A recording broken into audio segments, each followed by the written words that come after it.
Hey guys, welcome to my vlog Tamang disinfect muna tayo ng ating mga manok dahil nagkakausuhan na naman ang sakit ng manok. Kailangan na natin siya disinfect para hindi na rin lumala. Kasi nagkakasipon na sila. Yan. Disinfect tayo sa hapon. Tapos pagdating ng umaga, mag-antibiotic tayo.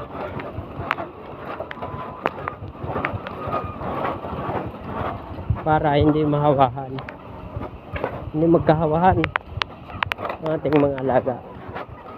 Habang nag-uumpisa pa lang ay gawin na para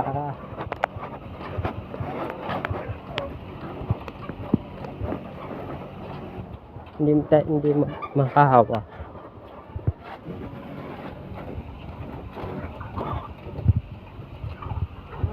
Yes, hanggang dito na lang mga idol. Let's go!